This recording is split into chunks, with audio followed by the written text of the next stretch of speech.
गांव के किनारे रहने वाला मोहन उम्र में छोटा था, पर उसकी जिंदगी ने उसे बहुत पहले बड़ा बना दिया था। न माँ की गोद न पिता का हाथ, उसके हिस्से बस ये झोपड़ी, जंगल की राह और पेट भरने की रोज की जंग आई थी। सुबह हो गई।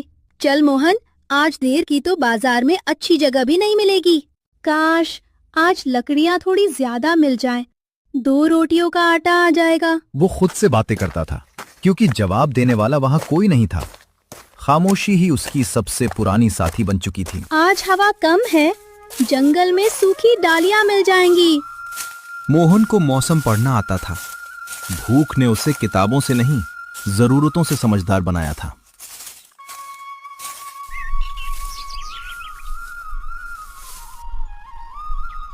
अच्छी है, मोटी भी है, इसे अलग रखता हूँ। अरे ये भी ठीक है, बस गीली ना हो। हर टहनी उसके लिए सिर्फ लकड़ी नहीं थी, दोपहर की रोटी, रात की आग और अगले दिन की उम्मीद थी। मोहन लकड़ियों का गट्ठर कंधे पर उठाए, थके हुए मगर हिम्मत से भरे कदमों के साथ जंगल की पगडंडी पर धीरे धीरे आगे बढ़ रहा था। हर कदम उसकी मेहनत की कहानी कह रहा था। कुछ नहीं, छोटी सी सिर दर्द है, काम रोकूंगा तो भूख नहीं रुकेगी। तू भी ना मोहन, दर्द से डरता तो अब तक जीता कैसे? उसकी उम्र के बच्चे इस वक्त नींद में मुस्कुराते होंगे और मोहन जंगल में कांटों से दोस्ती कर रहा था। आज कट्ठर भारी भारी है, अच्छा है, शायद पैसे भी ज्यादा मिले। थकान उसके सिर पर थी, पर मन के किसी कोने में एक छोटी सी इच्छा आज भी जिंदा थी। कोई उसे नाम लेकर पुकारे, अपनेपन से। आओ भाई, ताजी सब्जियां ले लो, हरी भरी सब्जियां ले लो।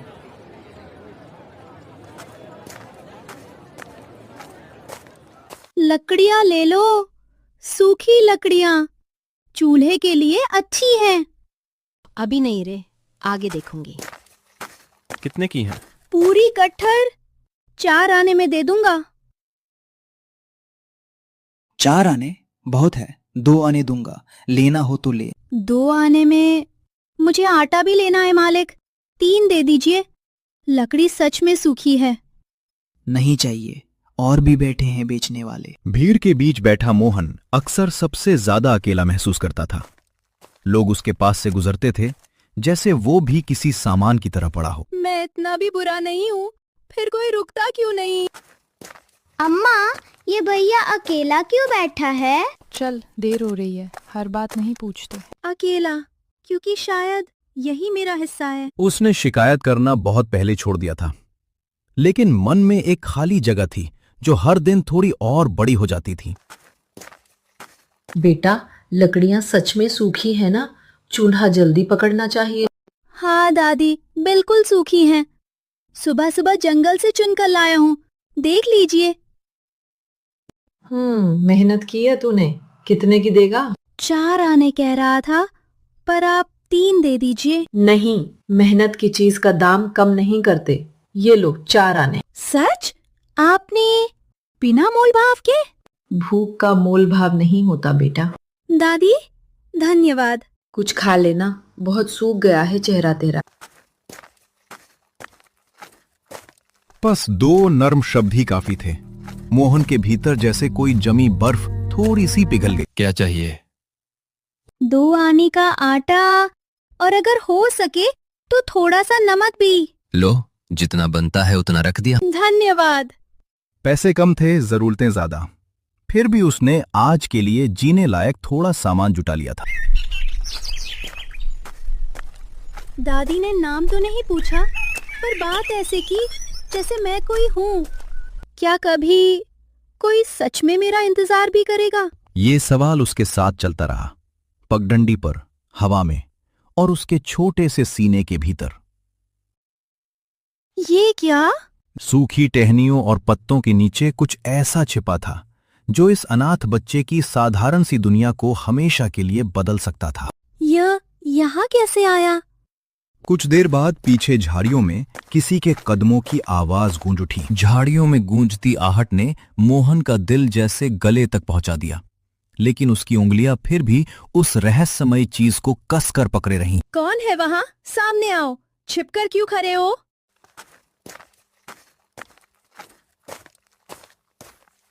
चिल्ला मत बच्चे, जंगल में आवाजें दूर तक जाती हैं और हर कान दोस्त नहीं होता। तुम कौन हो और मेरे पीछे क्यों आए?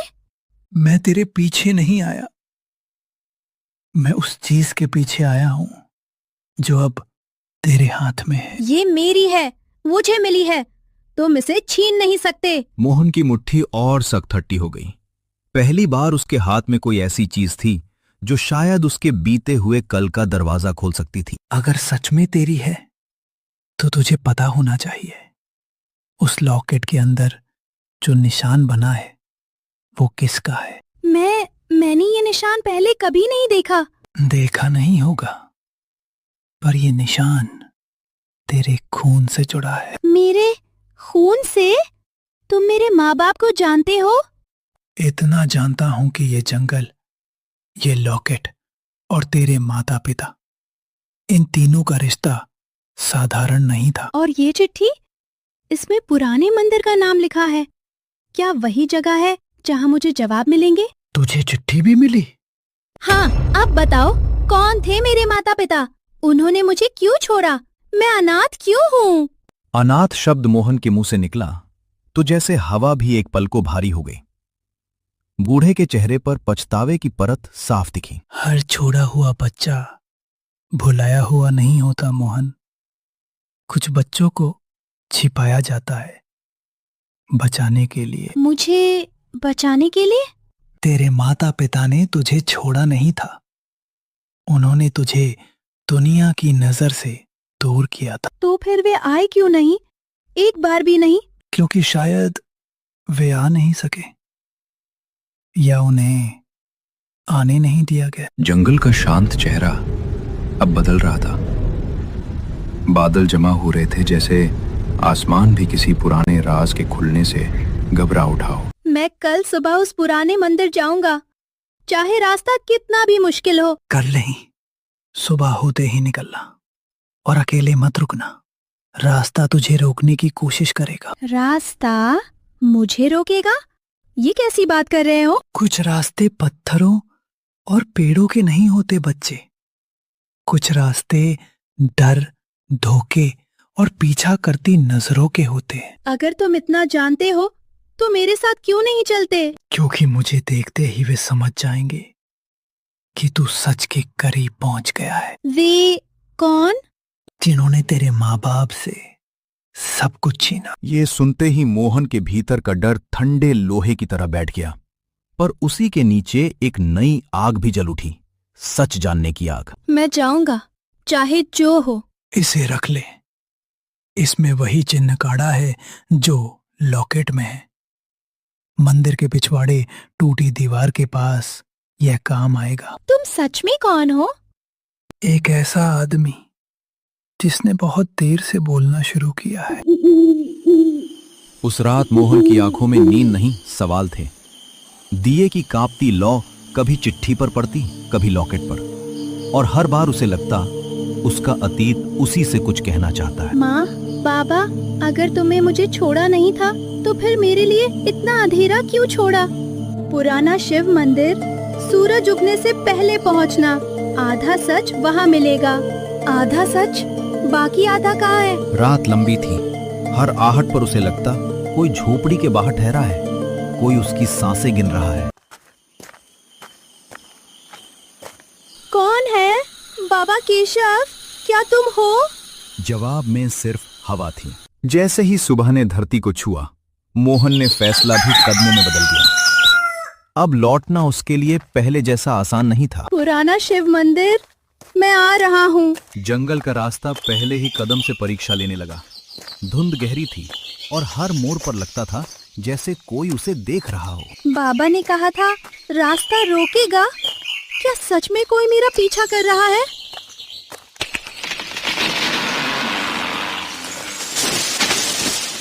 कौन है? सामने आओ।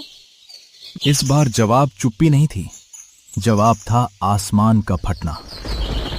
नहीं, अभी नहीं रुकूंगा। मंदिर बस कहीं आदि होगा। गिरी हुई डाल ने रास्ता बंद कर दिया, लेकिन असली खतरा उसके पीछे खड़ा था। धीमे, ठंडे और इरादे के साथ। लॉकेट हमें दे दे लड़के, नहीं तो तू भी उसी सच में दफन हो जाएगा जिसे ढूंढने निकला है। तुम कौन हो और मेरे माँ बाप के बारे में क्या जानते हो? इतना कि अगर तू एक कदम और बढ़ा तो पुराने मंदिर तक सूरज नहीं, तेरी चीख पहुंचेगी। बारिश के शोर के बीच मोहन की सांसें और तेज सुनाई दे रही थीं।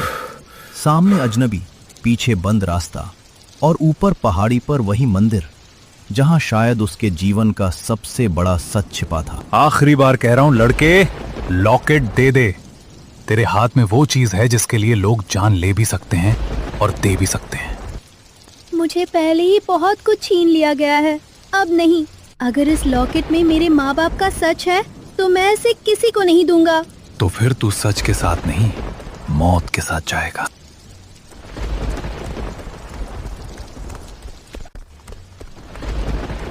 रुकना मत, बस मंदिर तक पहुंचना है, बस मंदिर तक। भाग ले, मंदिर भी तुझे नहीं बचाएगा।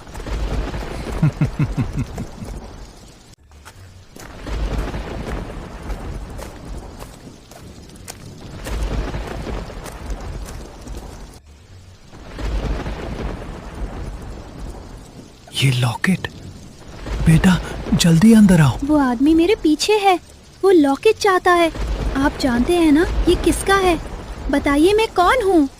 सब बताऊंगा, लेकिन पहले जान बचानी होगी। देर हुई तो सच भी चला जाएगा और तू भी। दरवाजा खोल बूढ़े, लड़का अंदर गया है। जमींदार साहब ने कहा है संदूक और लड़का दोनों चाहिए। जमींदार, तो ये सब उसी का खेल है? हाँ, और यही वो संदूक है जिसे तेरे पिता ने मरते दम तक बचाए रखने को कहा था। इसे उठाओ मोहन, आज भागना कायरता नहीं, सच को बचाना है। नहीं, आज मैं सिर्फ भागूंगा नहीं, आज मैं अपने हिस्से का सच लेकर जाऊंगा। सुरंग में उतर रहे थे, डर अभी भी था, लेकिन उस डर के नीचे मेरी पहली माँ? बार एक नया भाव जागा, अपनापन। जैसे इस संदूक का वजन लकड़ी का नहीं, उसके अपने नाम का हो। सुन, ध्यान से सुन। तेरे पिता इस गांव के असली मालिक नहीं, बल्कि रखवाले थे, न्याय के रखवाले। जमींदार ने धोखे से उनकी जमीन, उनका नाम सब छीन लिया। और मेरी माँ? तेरी माँ ने तुझे बचाने के लिए तुझे रातों रात यहां से दूर भिजवाया। उन्हें पता था अगर दुश्मनों को वारिस मिल गया तो वे तुझे भी नहीं छोड़ेंगे। तो मैं अनाथ नहीं था, मेरा घर था, मेरा नाम था। था नहीं बेटा, है, और वही तुझसे छीना गया है। वे नीचे गए हैं, जल्दी दौड़ो। सुरंग का दूसरा सिरा सीधे गांव के बाहर खुलेगा। अब ये सिर्फ पीछा नहीं था, ये वर्षों से दबे सच और वर्षों से पलते लालच के बीच दौड़ थी। मैं अब नहीं छिपूंगा, चाहे सामने जमींदार ही क्यों ना हो।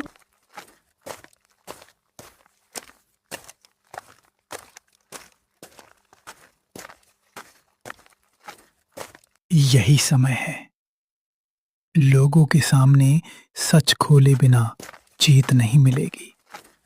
संदूक खोलो। अगर इसमें कुछ ना हुआ तो? होगा, तेरे पिता झूठ नहीं छोड़ सकते थे।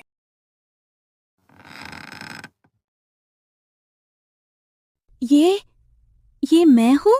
हाँ मोहन, यही तेरी माँ, यही तेरे पिता और यही तेरी पहचान। एक तस्वीर ने बरसों की खाली जगह भर दी। मोहन के हाथ कांप रहे थे, पर पहली बार उसकी आत्मा स्थिर हो रही थी।